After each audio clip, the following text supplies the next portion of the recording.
Greetings and salutations, all you stunning individuals. It is another happy week on Flying Han Solo on today's episode. It is, of course, Eric, and we are looking at some, not quite best in the West, but best in the North, because, the LTA is both the North, but now it's included in the West, so I guess we're calling it the Northwest. Either way, we're doing player rankings ahead of Split 3, and again, if you're not familiar, and I would forgive you for this because the format is ever changing and a little bit complicated. This is the pick and choose, pick and play format this split, where you're going to be choosing opponent matchups after week one before the elimination best of fives kind of roll around. So you might need to watch a little refresher to kind of get through that. But we are looking at the 5 roles heading into this one. Obviously, only 8 for each to get through. There are a few changes, but for the most part, it's rosters remaining the same unless you are one of the more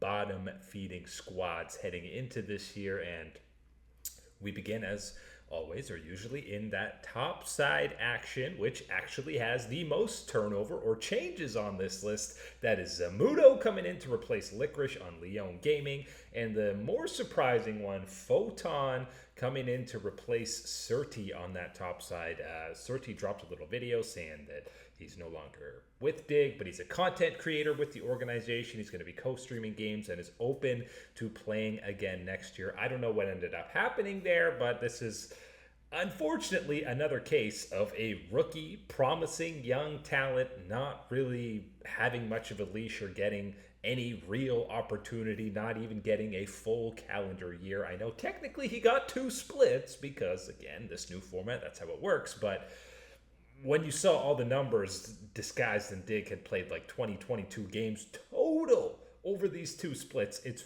really a small body of work to actually make any judgment as to whether this guy's ready for Tier 1 Pro. So hopefully he gets another opportunity on a team that isn't a bit of a disaster class like Dignitas, and even a guy like Castle ahead of them, who, the KDA numbers, he died a lot, but Disguised died a lot as a team last year, and I think Castle still has the potential to be a pretty decent carry top laner in the league. And really, you can look at this whole top 6 being at least okay, and one of the more competitive roles within the LTA North. That's with Sniper kind of, I'm going to call it a little bit of a sophomore slump so far, what we're getting out of him this year. There's a few liabilities within 100 Thieves, but it's the hot cold that we're getting out of Sniper. He might be the standout MVP of a game for 100 Thieves, but then he's irrelevant, invisible for another, which is a serious no bueno when you're talking about best of 3s, or even especially best of 5s. To have a guy disappear for a game or 2 is enough to see you later. Series is over. You're done and dusted. And that's with Impact being, I don't want to say all-time low, but outside of the top 3 is a rarity for this guy. I think we've been kind of waiting for him to return to that form that we got in 2024, where he was winning MVPs. He was clearly the best top laner in the league, and his whole career is kind of, he's the weak side player, let the other guys get all the resources. I'm still gonna have a huge impact, too obvious too there, on the game through team fighting, through good teleports, whatever it may be. But lately it's more just been he's been a bit of a liability in the laning phase, and has kind of fallen behind individually and not had those same impacts. The TPs haven't been as good, the engages haven't been as good, so some question marks around him refining that form, but I still believe in him. Fudge has refound that form. This was the guy who was the liability, who got booted off of Cloud9, and a bit like Sniper, where he's hot and cold some games, but there's been definitely more fiery performances out of Fudge, and has been racking up the MVPs, or at least been the most important figure on this Shopify Rebellion roster, alongside Contracts, who we'll get to. But Fudge has had a resurgent year, but it's still an easy top 2 when it comes to top laners. And I'm putting Thanatos ahead of Bwipo just for the pure lane domination and the less egregious oopsies, getting caught out, not being on the same page as a squad. But Thanatos and Bwipo, I think, pretty far ahead of any of the other top laners on this list. Same can be said for some of the junglers that we're going through, and this is pretty much the same returning junglers, except, of course, you're immediately drawn to Yuji down in that 6th spot. We know Umpty is retiring, at least for now, within Team Liquid. And this board, when you look at the numbers, are obviously insanely skewed. Because it's from the regular season, that was only 2 games for Yuji, who had that fantastic debut, but his numbers look astronomical. They obviously came crashing back down to earth in the playoff run for Team Liquid. And the other rankings we did for the LCK, I was kind of thinking what the end of the split, the rankings are going to be looking like. This is more pure going into the year, because I think Yuji has a chance to absolutely climb higher than this. But let's be honest, there's some proven junglers ahead of him and even below him. Audieland is like the GOAT of that LATAM, or the LLA, at least, whatever it used to be called, junglers from there. And Shaden's a guy who's still continuing to develop, so I at least feel okay about pretty much all 8 junglers on this list, which is a great opportunity for Yuji to prove himself against another young talent like XU, who just happy this guy's on a team and is getting another opportunity removed from that ugly Dignitas association and organization. And ahead of both of them, contracts, as I alluded to, the engine for Shopify Rebellion alongside Fudge on that top side. I think Contracts is legit a guy you could probably plop into any top team in the LTA and they'd still be contenders. Any of these top 3, if you throw Contracts in there, he's still going to be a contending squad.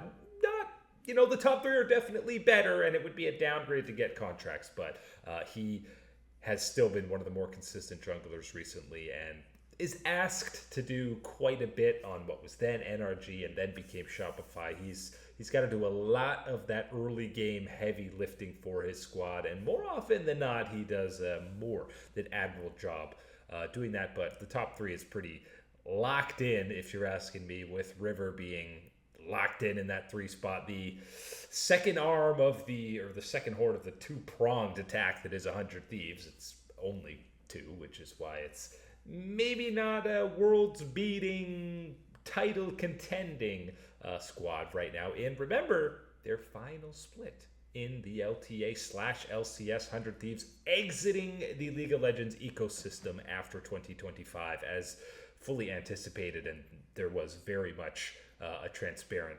ideology behind this heading in to 2025. But again, noticing the theme, it's an easy lock of 2 Cloud9 and FlyQuest members, Blabber and Inspired. I think Blabber, you could say,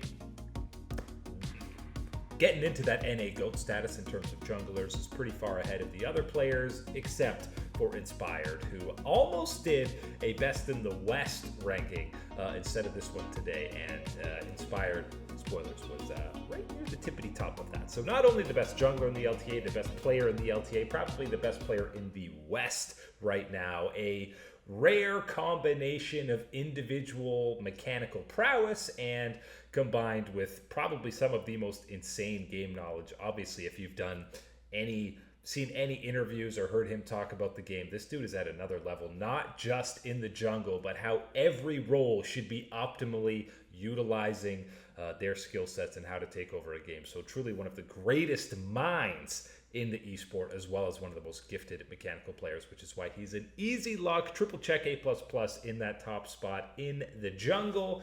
Mid lane side of things, we do have some change here, and obviously it's the one change is another domestic mid laner coming in. Dark Wings is replacing Abadage on Disguised, and it's a rarity to have a native NA mid laner. Only APA and Palafox are the only other ones in the rest of the league. So we welcome Dark Wings in.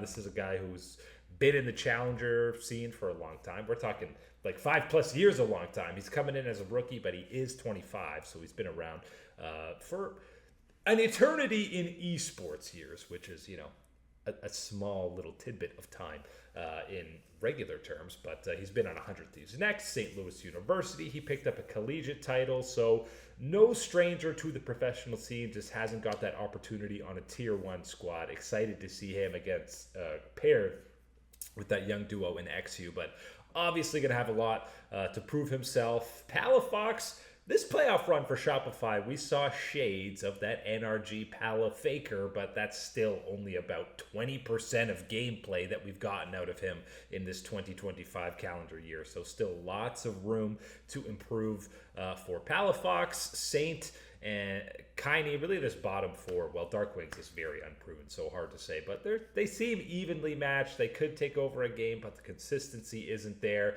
APA wasn't even really taking over games, and truthfully, in the 4 spot is maybe a little bit generous and kind of taking into account some of the past performances that we've gotten out of APA and just a healthy dose of copium that he is going to bounce back. He'll get back to that trash talking, beyond Zig's main kind of face of the league. Maybe not quite face of the league, just a couple of guys ahead of him on that pedestal, but definitely if Team Liquid hopes to be vying even close to the title for Split 3 and representing at the World Championship, they need APA to be leveling up, because this is the new era of mids in the LTA, and yes, they're all Korean imports. Loki in that 3 spot, obviously the youngest on, or at least the most green onto a new squad heading into this year for Cloud9, but the growth was pretty astronomical, I think, from Split 1 to Split 2, and there's no reason he can't crack in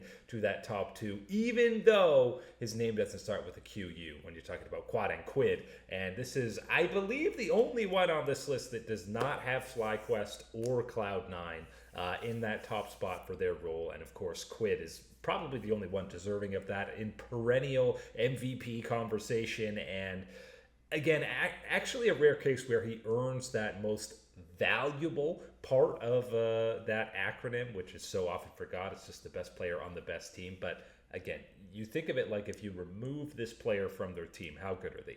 If you remove Inspired from FlyQuest and put in contracts like I mentioned, no, they're not nearly as good. Could they still win the split? Probably with that lineup, I would think so. If you remove Quid from 100 Thieves, this team is barely on the playoff bubble. He's that important for them, and the liabilities can often be the bot lane and inconsistency out of Sniper, but in terms of X Factor taking over a game and being the guy, it's no question that it is Quid. We've seen that head-to-head against Quad, who kind of had an underwhelming MSI performance, was really the only FlyQuest member that you could talk about having an underwhelming performance. And I think training against a guy like Quid is going to prop both of these mid laners up, and hopefully the rest of the region as well, because that right now feels like the main role that is lacking internationally, at least for the LTA, because I mean, part of that is because you're matching up against guys like Knight, Chovy, and Faker, who are the best of the best, either currently or in the history of the game. So yeah, the standards just seem a little bit higher when you're talking about mid lane matchups internationally versus domestically.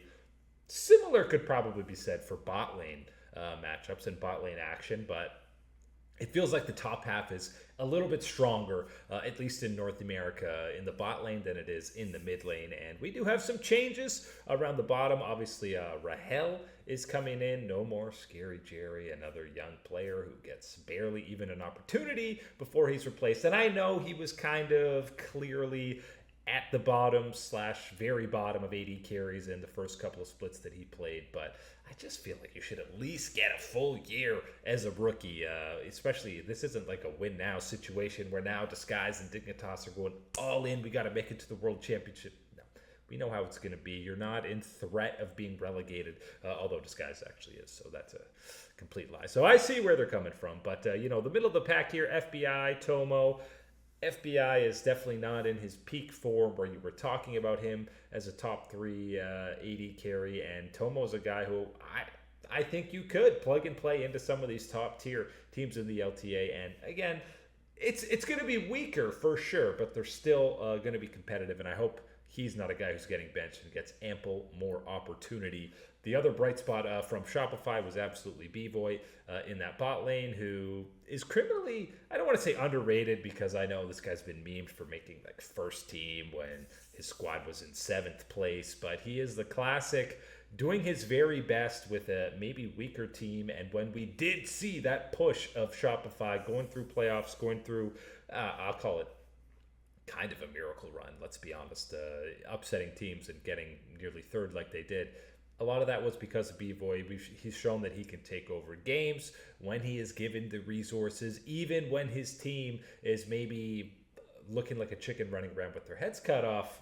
He will be the stable force in the bot lane to take over a game. Not stable enough to usurp a guy like Sven, who had some of the best damage numbers among all AD carries throughout the split. And I think this is now kind of this new era Cloud9. He is very much the stable. He doesn't need to dominate the laning phase, just kind of farm up and be that threat to take some attention away from the mechanically gifted solo laners that are kind of the engine for Blabber and this Cloud9 roster. So it feels like it's more support, secondary carry kind of facilitator that Sven is entering in these later stages of his career, which I think he actually fits perfectly into, because we've seen him develop, and because of his time now playing support, great shot caller, great veteran presence, and just kind of a good vibes kind of guy to have on your squad, because he's so focused, and we know his work ethic is basically unmatched within the region, and that spreads is something we know Cloud9 was lacking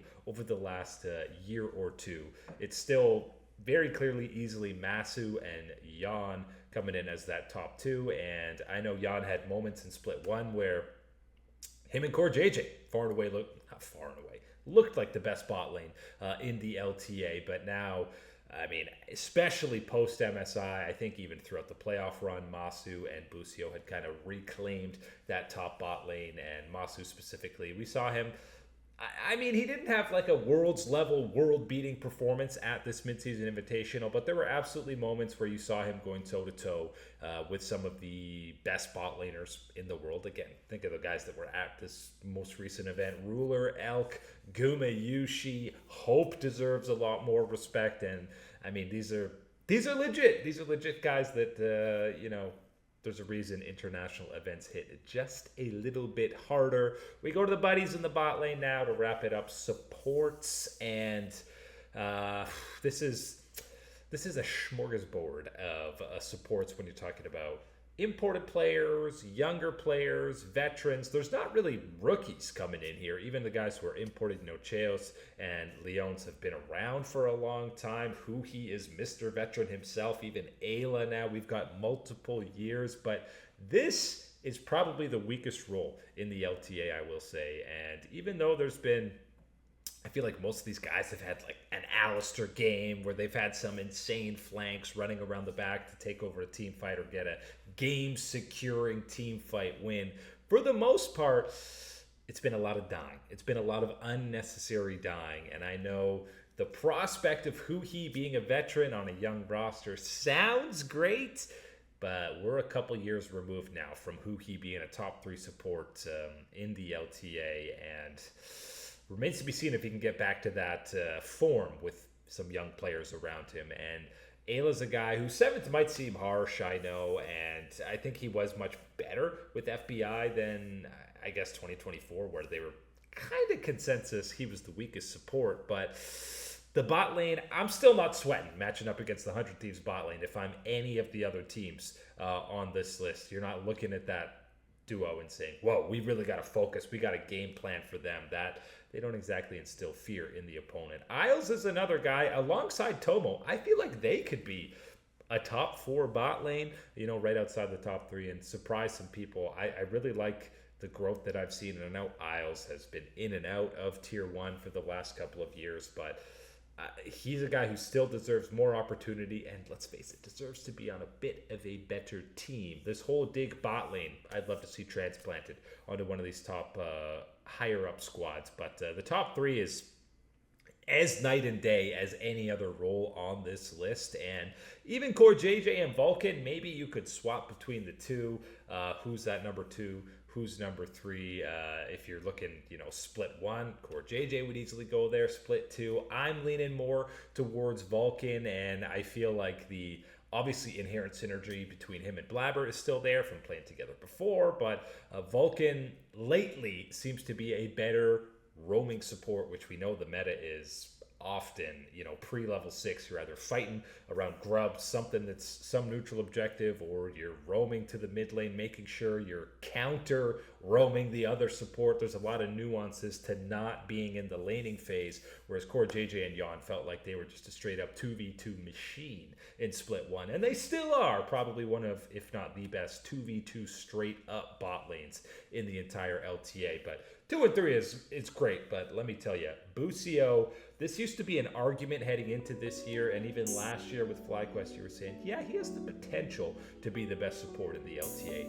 I think it's not even close anymore, especially after MSI. We had so many highlight reel plays out of him. The confidence that we've seen grow from him. We've heard about the work ethic from both, I think, Whippo and Inspired have talked about how much games this guy just consumes. Like right after stage games, he's going through VODs of some of the best pro players, best supports in the world, and just going through his own VODs to constantly be learning, constantly being a sponge, absorbing information from his veteran teammates. And now you're seeing it on the Rift as clearly the best support in the LTA. And we used to laugh at Busio on like 100 Thieves. He's playing support Azir, all these other things. But now we're actually seeing some Kyria light, 0.5% alcohol, no calorie, super light, where he's playing some very off-meta picks and able to take over some games, influence the meta. And I'm sure there is some inspiration from a guy like Kyria, but the trajectory of Busio, if you go a full year from last year's MSI to now post-MSI this year, I don't think any player has grown in the LTA as much as Busio during that time. So now we're at the point where he is far and away the number 1 support in the LTA. So what is that? 3 out of 5 FlyQuest members coming in at the tippity top of the list. Thanatos gets number 1 on top lane, and Quid, the rare unicorn 100 Thieves mid laner. But we're only a few days away from things kicking off in the LTA North. Can't wait for this new format, good or bad. But that is it today for League Unlocked. My name is Eric, and thank you to all you gorgeous individuals for hanging out.